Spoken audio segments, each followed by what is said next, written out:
Shalom, selamat pagi Bapak Ibu Saudara yang dikasihi Tuhan. Hari ini firman Tuhan berbicara di dalam 1 Tesalonika 1 ayatnya yang kelima hingga ayat yang keenam. Demikian, sebab Injil yang kami beritakan bukan disampaikan kepada kamu dengan kata-kata saja, tetapi juga dengan kekuatan oleh Roh Kudus dan dengan suatu kepastian yang kokoh. Memang kamu tahu bagaimana kami bekerja di antara kamu oleh karena kamu. Yang berbahagia setiap kita yang membaca, merenungkan, dan memelihara firman Tuhan di dalam kehidupan kita. Bapak Ibu Saudara yang dikasihi Tuhan, pada saat Paulus dan rekan-rekannya tiba di Tesalonika, kita melihat mereka memberitakan Injil dan mendirikan suatu gereja Kristen pertama di kota itu. Hanya saja Bapak Ibu Saudara, setelah beberapa waktu, mereka harus pergi karena nyawa mereka terancam oleh orang-orang Yahudi yang ada di sana. Kita akan menyimak berikut apa sih yang ditujukan Paulus terhadap jemaat di Tesalonika. Namun jauh sebelum itu, ada suatu kisah di mana Leslie Stobel adalah seorang Kristen. Dia juga pada tahun 1979 memberikan teladan iman yang sedemikian rupa sehingga mempengaruhi suaminya yang bernama Lee.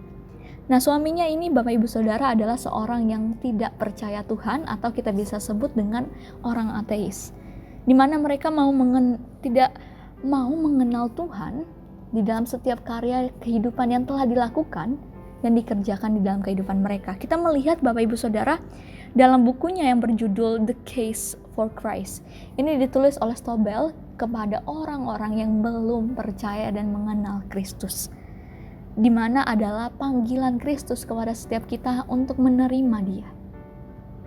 Kita melihat Bapak Ibu Saudara di dalam kisah hidup Stobel, suaminya menceritakan tentang riset intensifnya yang selama 2 tahun menuntunnya untuk menerima Kristus sebagai juru selamat. Nah, memang Bapak Ibu Saudara bukan hal yang mudah dan gampang untuk menerima Kristus sebagai juru selamat kita. Namun Bapak Ibu Saudara, ketika orang yang dikasihi belum mengenal, rasanya masih ada yang kurang yang perlu kita kerjakan untuk mengemban Injil di dalam kehidupan kita. Memang ini tidak lepas dari komentar orang-orang non-Kristen dan orang-orang yang suka memperolok. Namun, menariknya, sebagai seorang sarjana, Lee ini adalah suami Stobel. Dia adalah seorang sarjana hukum lulusan Yale, dan dia peraih penghargaan di dalam bidang jurnalistik di Chicago Tribune. Nah, kita melihat Bapak Ibu Saudara, bukan hal yang ecek-ecek lagi, tetapi Lee ini adalah orang yang terpandang baik secara akademisnya dan pengetahuan inteleknya. Banyak pertanyaan-pertanyaan yang sulit yang mereka lontarkan bisa dijawab oleh Lee ini sendiri. Nah, perubahan di dalam hidup Lee yang adalah suami Stobel, dia juga mempengaruhi Allison. Allison itu siapa? Allison adalah putri dari kedua orang tua yang tadi saya sebut, yaitu Stobel dan Lee.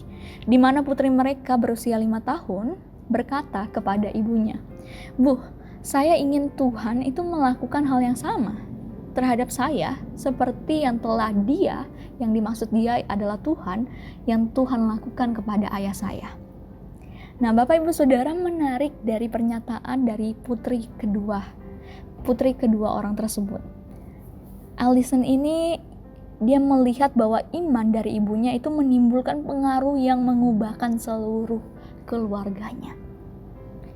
Dari pola ini Bapak Ibu Saudara memberi teladan, dan meniru ini bukan hal yang negatif, tetapi meniru yang dimaksudkan adalah meniru teladan yang telah diberikan di dalam memberitakan Injil, yaitu Paulus di dalam 1 Tesalonika 1. Teladan yang ditunjukkan bersama dengan Silvanus dan Timotius.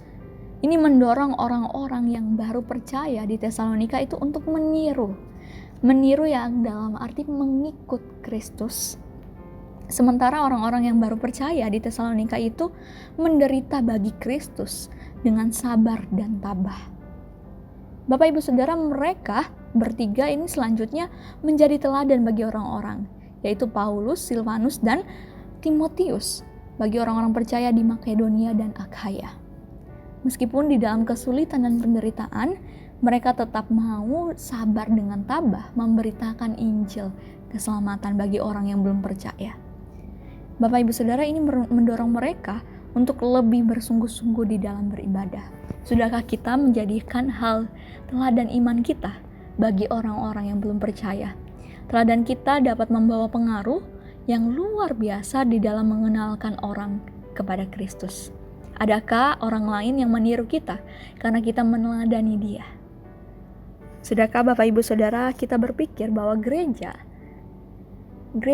Kristus Tuhan ini dapat membawa dampak bagi orang-orang yang belum percaya? Bagaimana dengan gereja lokal kita, Gereja Kristus Tuhan Jemaat Banyuwangi? Apakah jemaat sudah mengalami pertumbuhan rohani dan melakukan pekabaran Injil? Kalau belum, mari Bapak Ibu Saudara, apa sih yang menjadi penghalang kita untuk mengabarkan Injil itu sendiri? Kalau kita seutuhnya mengikut Kristus, kita akan sabar dan tabah memberitakan Injil di tengah kesulitan yang ada. Mari kita berdoa. Tuhan Yesus, kami bersyukur dan berterima kasih untuk hari ini.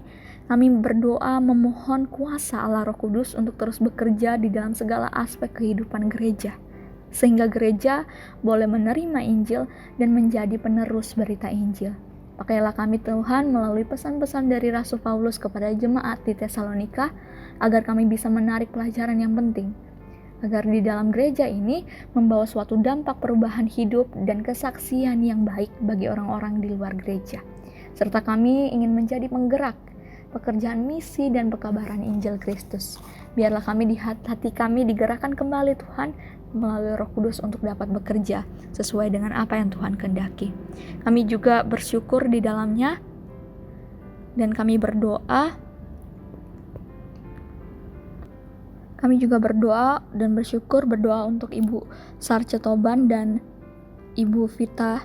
Biarlah Tuhan memberikan mereka kesehatan selalu di dalam setiap kehidupan yang mereka jalani, dan menjadi teladan bagi banyak orang serta menjadi berkat bagi masyarakat yang ada. Pakailah kehidupan mereka sebagai alat perpanjangan tangan Tuhan, dan dengan kasih Tuhan melindungi kehidupan mereka. Inilah setiap doa permohonan kami panjatkan di dalam nama Yesus Kristus.